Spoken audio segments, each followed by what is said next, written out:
ಎಲ್ಲರಿಗೂ ನಮಸ್ಕಾರ ಫ್ರೆಂಡ್ಸ್. ನೀವು ನೋಡ್ತಾ ಇದ್ದೀರಾ ಜಿಯೋ ಪಾಲಿಟಿಕ್ಸ್ ಕನ್ನಡ. ನಾನು ನಿಮ್ಮ ಸುಧೀರ್ ಹೆಗಡೆ. ಹೌದು, ನೀವು ನೋಡ್ತಾ ಇರೋದು ಸತ್ಯ. ಇಂಗ್ಲೆಂಡ್ ಯುದ್ಧಕ್ಕೆ ರೆಡಿ ಆಗ್ತಾ ಇದೆ.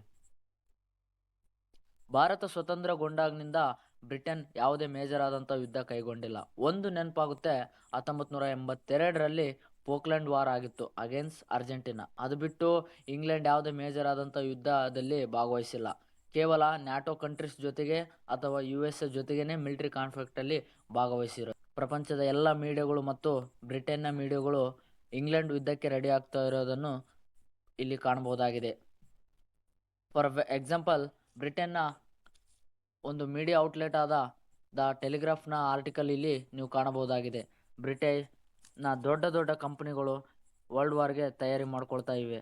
ಇವ್ರಿಗೆ ಅನಿಸುತ್ತೆ UK ರಷ್ಯಾ ಜೊತೆಗೆ ವಾರ್ ಮಾಡುತ್ತೆ, ಇದ್ರ ಜೊತೆಗೆ ಇಂಗ್ಲೆಂಡ್ ಹಾಗೂ ಯುರೋಪ್ ರಾಷ್ಟ್ರಗಳು ಕೂಡ ರಷ್ಯಾ ಜೊತೆಗೆ ಯುದ್ಧ ಮಾಡುತ್ತೆ, ಇದು 3ನೇ ವರ್ಲ್ಡ್ ವಾರ್ ಆಗುತ್ತೆ ಅಂತ ಅನಿಸುತ್ತೆ. ಇಲ್ಲಾಂದರೆ ಇಷ್ಟು ಯಾಕೆ ಇಂಗ್ಲೆಂಡ್ ಎಲ್ಲ ದೊಡ್ಡ ದೊಡ್ಡ ಕಂಪನಿಗಳು ಯುದ್ಧದ ಟೈಮ್ನಲ್ಲಿ ಕಾಸ್ಟ್ ಕಟಿಂಗ್ ಹೆಂಗೆ ಮಾಡ್ಕೊಳ್ಳೋದು, ಹೇರಿಂಗ್ ಹೆಂಗೆ ಮಾಡ್ಕೊಳ್ಳೋದು ಹಾಗೂ ಯುದ್ಧಕ್ಕೆ ರೆಡಿ ಆಗೋದು, ಅಡಾಪ್ಟ್ ಮಾಡ್ಕೊಳ್ಳೋಕೆ ರೆಡಿ ಆಗ್ತಾ ಇದ್ದಾರೆ. ಕಿಯರ್ ಸ್ಟಾರ್ಮರ್ ಓಪನ್ ಆಗಿ ಇದನ್ನು ಹೇಳಿದರು, ಇಂಗ್ಲೆಂಡ್ ಇವಾಗ ಸೀರಿಯಸ್ ಥ್ರೆಟ್ ಇದೆ ಎಂದು. ನಿಮ್ಗೆ ಅರ್ಥ ಆಗುತ್ತೆ ಸೀರಿಯಸ್ ಥ್ರೆಟ್ ಯಾರು ಅಂತ. ಹೌದು, ಅಬ್ಸಲ್ಯೂಟ್ಲಿ ರಷ್ಯಾ. ನಿಮ್ಗೆ ಅನಿಸ್ತಾ ಇರ್ಬೋದು ಕಿಯರ್ ಸ್ಟಾರ್ಮರ್ ಕೇವಲ ಸ್ಟೇಟ್ಮೆಂಟ್ಗೋಸ್ಕರ ಇದನ್ನು ನೀಡ್ತಿದ್ದಾರೆ ಎಂದು. ಆದರೆ ರೀಸೆಂಟಾಗಿ ಇಂಗ್ಲೆಂಡ್ ಒಂದು ದೊಡ್ಡ ಸ್ಟೆಪ್ಪನ್ನು ಕೈಗೊಂಡಿದ್ದಾರೆ. ಅದೇನೆಂದರೆ F-35 ಫೈಟರ್ ಜೆಟ್ಸ್ ಏನಿದಾವಲ್ಲ, ಅದರಲ್ಲಿ ನ್ಯೂಕ್ಲಿಯರ್ ವೆಪನ್ಸನ್ನು ಆ್ಯಡ್ ಮಾಡ್ತಾ ಇದ್ದಾರೆ. ಇಲ್ಲಿ ನೋಡಬಹುದಾಗಿದೆ, British fighter jets to carry nuclear weapons. India ಮತ್ತು ಪಾಕಿಸ್ತಾನ ನಡುವೆ ನ್ಯೂಕ್ಲಿಯರ್ ಬಾಂಬ್ಗಳ ಯುದ್ಧ ಆಗುತ್ತಂತ ಇವ್ರಿಗೆ ತುಂಬ ಚಿಂತೆ ಆಗುತ್ತೆ. ಬಟ್ ಇವ್ರುಗಳು ತಮ್ಮ ಯುದ್ಧ ವಿಮಾನಕ್ಕೆ ನ್ಯೂಕ್ಲಿಯರ್ ಹಾಗೂ ವೆಪನ್ಗಳನ್ನು ಫಿಕ್ಸ್ ಮಾಡ್ತಾ ಇದ್ದಾರೆ. ಇದು ಯುರೋಪ್ನ ಹಿಪೋಕ್ರಸಿ ಎಂದು ಇಲ್ಲಿ ಎದ್ದು ಕಾಣುತ್ತೆ. ಹೌದು, ರಷ್ಯಾದ ಧೈರ್ಯ ಮೆಚ್ಚಲೇಬೇಕು. ಯಾಕಂದರೆ ರೀಸೆಂಟಾಗಿ ರಷ್ಯಾದ ಮೇಲಿನ ಯುಕ್ರೇನ್ ದಾಳಿ ತುಂಬ ಭಯಾನಕವಾಗಿತ್ತು. ಆದರೂ ಕೂಡ ಇವರು ನ್ಯೂಕ್ಲಿಯರ್ ವೆಪನ್ನ ಯೂಸ್ ಮಾಡ್ತಾ ಇಲ್ಲ. ಆದರೆ ಮೋಸ್ಟ್ಲಿ ರಷ್ಯಾ ಇವರು ಒಂದು ಮಿಸೈಲ್ ಇದೆ, ಅದೇನೆಂದರೆ ಅದರ ಹೆಸರು ಆರ್ಸೆನಿಕ್ ಮಿಸೈಲ್. ಇದನ್ನು ಯುಕ್ರೇನ್ ಮೇಲೆ ಯೂಸ್ ಮಾಡೋ ಸಾಧ್ಯತೆ ಇವೆ. ಬಟ್ ನಾನು ನಿಮ್ಗೆ ತಿಳಿಸ್ತೀನಿ, ಈ ಮಿಸೈಲ್ ಏನಾದರೂ ಯೂಸ್ ಆದರೆ ಯುಕ್ರೇನ್ನ ಸಾವಿರಾರು ಮಂದಿ ಸಾಯೋದಂತೂ ಗ್ಯಾರಂಟಿ. ಇದು ಫುಲ್ ಪವರ್ಫುಲ್ ಮಿಸೈಲ್. ಯಾಕಂದರೆ ಈ ಮಿಸೈಲ್ ಪರೇಡ್ ಮಾಡ್ತಾರಲ್ಲ, ಆ ಸಂದರ್ಭದಲ್ಲಿ ಇದ್ರ ಮೇಲೆ ಏನಂತ ಬರೆದಿರುತ್ತಂದರೆ, ಆಫ್ಟರ್ ಮೀ ಓನ್ಲಿ ಸೈಲೆನ್ಸ್. ಇದು ಆಲ್ಸೋ ರಷ್ಯಾದಲ್ಲೇ ಬರೆದಿರುತ್ತೆ. ಬಟ್ ಇದರ ಇಂಗ್ಲೀಷ್ ಟ್ರಾನ್ಸ್ಲೇಷನ್ ಏನಪ್ಪ ಅಂತಂದರೆ, ಆಫ್ಟರ್ ಮೀ ಓನ್ಲಿ ಸೈಲೆನ್ಸ್ ಅಂದರೆ ನಾನು ಬಂದ ನಂತರ ಎಲ್ಲ ನಿಶಬ್ದ. ಈ ಮಿಸೈಲ್ ಏನಾದರೂ ಯೂಸ್ ಆದರೆ ದೊಡ್ಡ ಮಟ್ಟದಲ್ಲಿ ಡಿಸ್ಟ್ರಕ್ಷನ್ ಆಗೋದಂತೂ ಗ್ಯಾರಂಟಿ. USA ಆರ್ಮಿಯ ಒಬ್ಬ ರಿಟೈರ್ಡ್ ಕರ್ನಲ್ ಲಾರೆನ್ಸ್ ವಿಕರ್ಸನ್ ಅವರು ಒಂದು ಹೇಳಿಕೆ ನೀಡಿದ್ದರು 2024ರಲ್ಲಿ. ಆ ಹೇಳಿಕೆ ತುಂಬ ಫುಲ್ ವೈರಲ್ ಆಗಿತ್ತು. ಅದೇನೆಂದರೆ, ಒಂದು arsenic missile USA full aircraft ಇದನ್ನು ಸಂಪೂರ್ಣ ಧ್ವಂಸ ಮಾಡುವ ಕೆಪಾಸಿಟಿ ಹೊಂದಿದೆ ಎಂದು ಇವರು ಹೇಳಿದ್ದರು.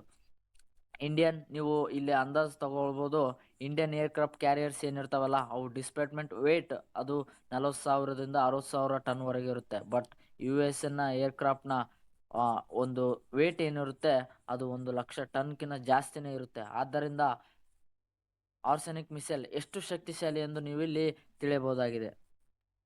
USA ಏರ್ಕ್ರಾಫ್ಟ್ ಕ್ಯಾರಿಯರ್ನಲ್ಲಿ ಸುಮಾರು 5,000 ಸೈನಿಕ ಹಾಗೂ ಸಾಕಷ್ಟು ಯುದ್ಧ ವಿಮಾನಗಳು ಇರುತ್ತವೆ. ಏನಾದರೂ ಈ ಮಿಸೈಲ್ ಯೂಸ್ ಮಾಡಿದರೆ ಕೇವಲ 30 ಸೆಕೆಂಡ್ಗಳಲ್ಲಿ ಧ್ವಂಸ ಮಾಡುವ ಶಕ್ತಿಯನ್ನು ಈ ಮಿಸೈಲ್ ಹೊಂದಿದೆ ಎಂದು ಕರ್ನಲ್ ತಿಳಿಸಿದ್ದರು. ಇವ್ರ ಥರನೇ ಸೇಮ್ ಹೇಳಿಕೆಗಳನ್ನು ಹಲವಾರು ಥಿಂಕ್ ಟ್ಯಾಂಕ್ಗಳು ನೀಡಿದ್ದಾರೆ. ನೋಡ್ರಿ, ಅಕಸ್ಮಾತ್ ರಷ್ಯಾ ಏನಾದರೂ ಯುಕ್ರೇನ್ ಈ ಮಿಸೈಲ್ಗಳಿಂದ ದಾಳಿ ಮಾಡೋಕ್ಕೆ ಶುರು ಮಾಡಿದರೆ ಆವಾಗ ಇಂಗ್ಲೆಂಡ್ ಈ ಯುದ್ಧದಲ್ಲಿ ಭಾಗವಹಿಸುವ ಎಲ್ಲ ಸಾಧ್ಯತೆ ಇದೆ. ಯಾಕಂದರೆ ಈಗಾಗಲೇ UK ಪ್ರಧಾನಮಂತ್ರಿ ಕಿಯರ್ ಸ್ಟಾರ್ಮರ್ ವಾರ್ಗೆ ರೆಡಿಯಾಗಿ ಎಂದು ತಮ್ಮ ದೇಶಕ್ಕೆ ಕರೆ ನೀಡಿದ್ದಾರೆ. ಇವರು ಮೊದಲ ಸ್ಟೆಪ್ ತಮ್ಮ ಮಿಲಿಟರಿ ಬಜೆಟನ್ನು ಜಾಸ್ತಿ ಮಾಡೋ ಸಾಧ್ಯತೆಗಳಿದೆ. ಆದ್ದರಿಂದ ಇಲ್ಲಿ ಮಿಲಿನಿಯರ್ಗಳು ತಮ್ಮ ದೇಶವನ್ನು ತೊರೆತಿದ್ದಾರೆ. ಹೌದು, ಮಿಲಿನಿಯರ್ಸ್ ಇಂಡಿಯಾದಿಂದ ಹೋಗ್ತಾರೆ ಅಂತ ನೀವು ಅನ್ಕೋತಿರ್ಬೋದು. ಆಲ್ಸೋ ಇಂಗ್ಲೆಂಡ್ನಿಂದ ಕೂಡ ಈಗ ಹೋಗ್ತಾ ಇದ್ದಾರೆ. ಯಾಕಂದರೆ ಯುದ್ಧದ ಸಂದರ್ಭದಲ್ಲಿ ಯುದ್ಧದ ಖರ್ಚು ಇವರ ಮೇಲೆ ಟ್ಯಾಕ್ಸ್ ಮೂಲಕ ಇವ್ರ ಮೇಲೆ ಹರಿದು ಬೀಳುತ್ತೆ ಎಂದು ಹೆಚ್ಚಿನ ಮಿಲಿನಿಯರ್ಸ್ಗಳು ದೇಶ ಬಿಟ್ಟು ಹೋಗ್ತಾ ಇದ್ದಾರೆ. ಹಾಗೂ ಇವರ ಟ್ಯಾಕ್ಸ್ ಹೆಚ್ಚಾಗುವ ಸಾಧ್ಯತೆ ಇದೆ. ಆದ್ದರಿಂದ ಮಿಲಿಯನಿಯರ್ಸ್ ಇಂಗ್ಲೆಂಡ್ ಬಿಟ್ಟು ಹೋಗ್ತಾ ಇದ್ದಾರೆ. ಇಲ್ಲಿ ನೀವು ಒಂದು ಪ್ರಶ್ನೆ ಕೂಡ ಕೇಳ್ಬೋದು. ಅದೇನಪ್ಪ ಅಂತಂದರೆ UK ಒಂದು ಮಲ್ಕೊಂಡಿರೋ ಮಹಾಶಕ್ತಿ ಥರ. ಅವ್ರ ಹತ್ರ ನ್ಯೂಕ್ಲಿಯರ್ ವೆಪನ್ಸ್ಗಳಿವೆ, USA ಬೆಂಬಲವಿದೆ, ಹಾಗೂ ಭಾಳಷ್ಟು ಶ್ರೀಮಂತ ರಾಷ್ಟ್ರ ಕೂಡ ಹೌದು. ಅವರು ಯಾವಾಗ ಬೇಕಾದರೂ ವಾರ್ಗೆ ರೆಡಿ ಆಗ್ಬೋದು. ಬಟ್ ಇಂಗ್ಲೆಂಡ್ ಎದುರಿಗೆ ಇಲ್ಲಿ ಮೇಜರ್ ಫಂಡಮೆಂಟಲ್ ಪ್ರಾಬ್ಲಮ್ ಇದೆ. ಅದೇನಂತಂದರೆ ಮಿಲ್ಟ್ರಿ ನಂಬರ್ಸ್. ಹೌದು, ಬಟ್ ನಾನು ನಂಬೋದು ಮಿಲ್ಟ್ರಿ ನಂಬರ್ಸ್ಗಳನ್ನು. ಯಾಕಂದರೆ ರಷ್ಯಾಗೆ ಹೋಲಿಸಿದ್ರೆ ಇಂಗ್ಲೆಂಡ್ನ ಸೈನ್ಯ ಬಹಳ ತುಂಬ ಕಡಿಮೆ ಸಂಖ್ಯೆಯಲ್ಲಿದೆ. ನೀವು ಇಲ್ಲಿ ಕಾಣಬಹುದಾಗಿದೆ, ಇಂಗ್ಲೆಂಡ್ನ ಟೋಟಲ್ ಸೈನ್ಯ ಬಲವು ಸುಮಾರು 73,000 ಜನ ಸೈನಿಕರು ಅಷ್ಟೇ ಆ್ಯಕ್ಟಿವ್ ಮಿಲಿಟ್ರಿಯಲ್ಲಿ ಇರೋದು ಈಗ ಸದ್ಯಕ್ಕೆ. ಹಾಗೂ ರಾಯಲ್ ನೇವಿಯಲ್ಲಿ 29,000 ಜನ, ಹಾಗೂ ರಾಯಲ್ ಏರ್ಫೋರ್ಸಲ್ಲಿ 29,000 ಜನ ಮಾತ್ರ UK ಆರ್ಮ್ ಫೋರ್ಸಲ್ಲಿ ಈಗ ಸದ್ಯದಲ್ಲಿ ನೋಡೋಕ್ಕೆ ಸಿಗ್ತಾ ಇರೋದು. ಬಟ್ ರಷ್ಯಾಗೆ ಹೋಲಿಸಿದ್ರೆ ಸುಮಾರು 1.32 ಮಿಲಿಯನ್ ಅಂದರೆ 13 ಲಕ್ಷಕ್ಕೂ ಹೆಚ್ಚು ಜನ ಆ್ಯಕ್ಟಿವ್ ಸೈನಿಕರು ಈಗಲೂ ಸಹ ಇದ್ದಾರೆ. ಹಾಗೂ 2 ಮಿಲಿಯನ್ ರಿಸರ್ವ್ ಸೈನಿಕರು ಅಂದರೆ 20 ಲಕ್ಷ ಜನ ಸೈನಿಕರು ರಿಸರ್ವ್ನಲ್ಲಿ ಈಗಲೂ ಇದ್ದಾರೆ. ಸೊ ಈ ಸೈನಿಕ ಅಂಕಿಸಂಖ್ಯೆಗಳ ಗ್ಯಾಪನ್ನು ಫುಲ್ಫಿಲ್ ಮಾಡಲು ಇಂಗ್ಲೆಂಡ್ಗೆ ಕೇವಲ ಒಂದೇ ಆಪ್ಷನ್ ಇರೋದು. ಅದೇನಂತಂದರೆ ಕಾನ್ಸ್ಕ್ರಿಪ್ಷನ್. ಹೌದು ಫ್ರೆಂಡ್ಸ್, ಕಾನ್ಸ್ಕ್ರಿಪ್ಷನ್ ಅಂದರೆ ಯುದ್ಧದ ಸಮಯದಲ್ಲಿ ಒಂದು ರಾಷ್ಟ್ರ ಯುವಕರಿಗೆ ಯುದ್ಧ ಮಾಡಲು ಕರೆ ನೀಡುವುದು. ಅದೇನಂತಂದರೆ ಬಾರ್ಡರ್ಗೆ ಹೋಗಿ ಯುದ್ಧ ಮಾಡಲು ತಮ್ಮ ರಾಷ್ಟ್ರದ ಎಲ್ಲ ಯುವಕರಿಗೆ ಕರೆ ನೀಡುವುದಾಗಿದೆ. ನಿಮ್ಮ ಅವಶ್ಯಕತೆ ತುಂಬ ಇದೆ, ಬಟ್ ನೀವು ಯುದ್ಧ ಮಾಡಲೇಬೇಕಾಗುತ್ತದೆ. ಇಲ್ಲಿ ಯಾವುದೇ ರೀತಿಯ ಚಾಯ್ಸ್ ಇರಲ್ಲ, ನೀವು ಯುದ್ಧ ಮಾಡಲೇಬೇಕಾದಂಥ ಸಂದರ್ಭ ಬರುತ್ತದೆ. ಇದನ್ನು ಕಾನ್ಸ್ಕ್ರಿಪ್ಷನ್ ಅನ್ನುತ್ತಾರೆ. ನೀವು ಇಲ್ಲಿ ನೋಡ್ತಿದ್ರೆ ಯೂಟ್ಯೂಬ್ನಲ್ಲಿ BBC, LBC ಹಲವಾರು ಮೀಡಿಯಾದಲ್ಲಿ ಈ ಕಾನ್ಸ್ಕ್ರಿಪ್ಷನ್ ಬಗ್ಗೆ ಚರ್ಚೆ ಆಗ್ತಿದೆ. UKನ ಜನ ಕಾಯ್ತಾ ಇದ್ದಾರೆ ಕಾನ್ಸ್ಕ್ರಿಪ್ಷನ್ ಯಾವಾಗ ಬರುತ್ತೆ, ಹಾಗೂ ಯಾವ ರೀತಿ ಕಾನ್ಸ್ಕ್ರಿಪ್ಷನ್ ಬರುತ್ತೆ, ಎಷ್ಟು ವಯಸ್ಸಿನವರಿಗೆ ಬರುತ್ತೆ ಎಂದು ಇಲ್ಲಿ ಕಾದು ನೋಡ್ತಾ ಇದ್ದಾರೆ.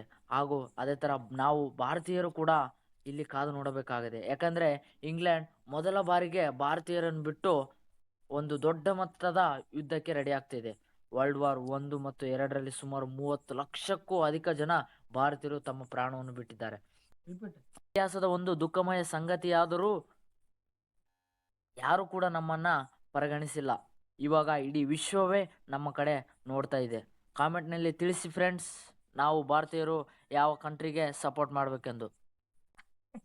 ಹಾಗೂ ಈ ವಿಡಿಯೋ ಇಷ್ಟವಾದಲ್ಲಿ ನನ್ನ ಚಾನೆಲ್ಗೆ ಸಬ್ಸ್ಕ್ರೈಬ್ ಮಾಡಿ, ಹಾಗೂ ಇದೇ ರೀತಿ ಜಿಯೋ ಪಾಲಿಟಿಕ್ಸ್ ಇವೆಂಟ್ಸ್ಗಳನ್ನು ಕನ್ನಡದಲ್ಲಿ ತಿಳಿಸೋಕ್ಕೆ ನಿಮಗೆ ಪ್ರಯತ್ನ ಪಡ್ತೀನಿ. ಜೈ ಹಿಂದ್, ಜೈ ಕರ್ನಾಟಕ ಮಾತೆ.